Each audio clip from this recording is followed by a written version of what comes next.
Let's get started on part 3 of chapter 3.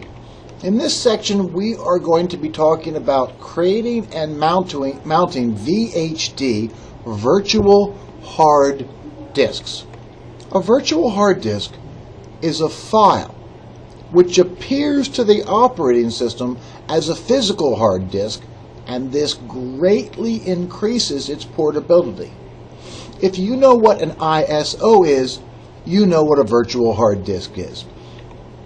Let's do a review of virtual hard disks on Windows 7 so we are clear on the concept of what a virtual hard disk is.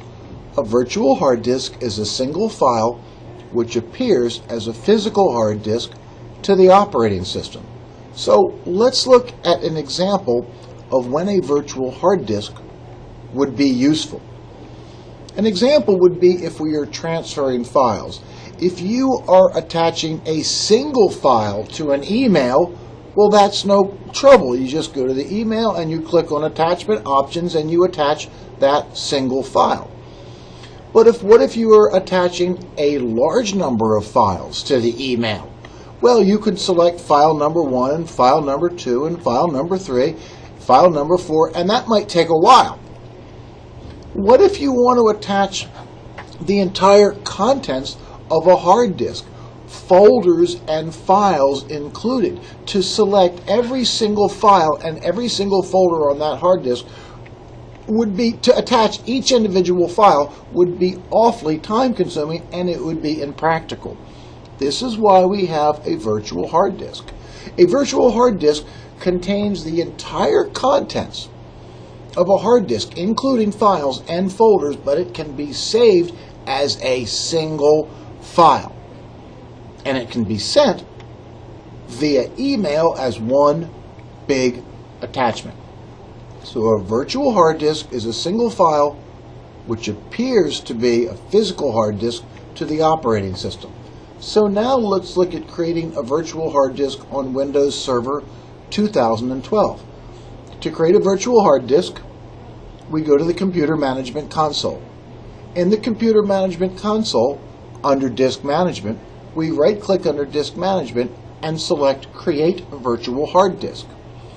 Specify the virtual hard disk location on the machine. I click on Browse, and I will specify that this virtual hard disk will be saved on the root of the C drive, and I will just give it a name such as VHD1 for Virtual Hard Disk 1. Click on Save. I specify the size of the virtual hard disk will be 40 gigabytes, and the format I will leave at .vhd format because that supports disks up to 2 terabytes in size, and I don't plan to make a disk which is that big. Now, if I did plan to make a disk bigger than 2 terabytes in size, I could use the VHDX format, which supports disks greater than 2 terabytes in size up to a maximum of 64 terabytes, but notice it's not backwardly compatible with older versions of Windows.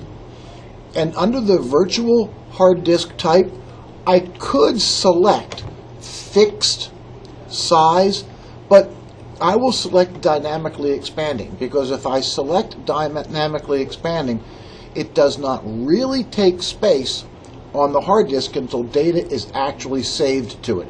And dynamic expanding is also called thin provisioned. So I will click on OK. So there is my new virtual hard disk, but like any new hard disk, it is not recognized and it is not initialized. So I will right click on it and select Initialize Disk, and I will select MBR Master Boot Record because it's not going to be greater than 2 terabytes. Click on OK. There's my new disk, but there is unallocated space on it. Well, the first thing you do with a new disk is you create a new simple volume. So I will right click, select New Simple Volume, followed by Next. I will use all of the available space for that volume, followed by Next. I will give it the next available drive letter, followed by Next. Typically, we format it as the NTFS, New Technology File System. And then when I click on Finish, it then formats it And now you can see I have created a new volume on that virtual disk. Now, if from the user's point of view, if I go to the Windows Explorer, I can see there is my new volume. It looks like a physical hard disk. I could create folders on it. I could create files in it. I could copy entire file structures from the physical hard disk. This F drive is a virtual hard disk, but it looks like a physical hard disk. Now, if you go to the C drive, you will see there is the actual VHD virtual hard disk file that contains the contents of the virtual hard disk. So a virtual hard disk is a single file which appears to the operating system as a physical hard disk, which greatly increases its portability, and we will discuss virtualization in greater detail in chapters 7 through 9. Now, let's look at a storage pool. A storage pool is typically used when you are running multiple virtual machines on one server, which we will cover in greater detail in the virtualization section. A storage pool is a group of disks that are presented as a single logical storage entity that can be used by multiple virtual machines. Here's the example. We have multiple virtual machines running on one server, and then the virtual machines can save their files to the virtual hard disks on the storage pool. To create a storage pool, we go into Server Manager, and in Server Manager we select File and Storage Services, and under Storage Pools you can see there I have not yet created any storage pools, but you can see a primordial disk is currently available. Primordial means the first order disk. I will right click and select New Storage Pool, and the New Storage Pool wizard tells me that this wizard helps you group physical disks into a storage pool, enable you to make more efficient use of disk capacity. After creating a storage pool, you use space in the pool to create volumes on virtual disks, which appear as normal disks to the operating system. I click on Next. I will give it the name of Pool 1, followed by Next. I will specify the hard disk with the free space where I can create this pool, followed by Next. And then it says, confirm that the following are the correct settings, and then click on Create. So if I click on Create, it then says you have successfully created the new storage pool wizard, and I click on Close, and there is my new pool. Usually virtual hard disks are saved on storage pools.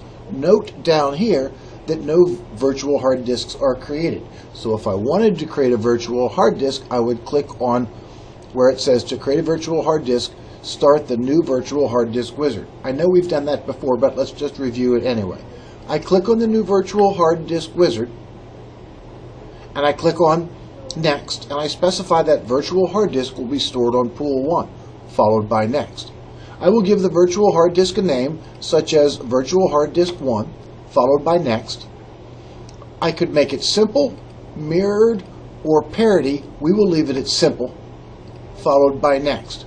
We could make it a fixed provision, but if we select thin provision, then it really doesn't take space on the hard disk until data is actually saved to that virtual hard disk. We click on Next. It says what size do you want the virtual hard disk. In this example, I will just make it 50 gig, followed by Next, and then it says confirm that the following settings are correct, and click on Create.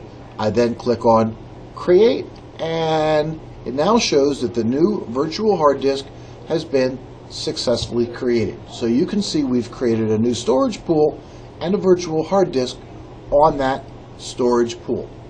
A storage pool is a group of disks that are presented as a single logical storage entity that can be used by multiple virtual machines. And the example is we have multiple virtual machines running on one server, and the virtual machines can save the files to the virtual hard disks on the storage pool. We will cover virtualization in greater detail in chapters 7 through 9. Now, let's look at a SAN, a storage area network. A hard disk is a place where data can be stored. And when we say direct attached storage, we mean that the hard disks are located inside of the server. But with a storage area network, the hard disks are not located inside of the servers.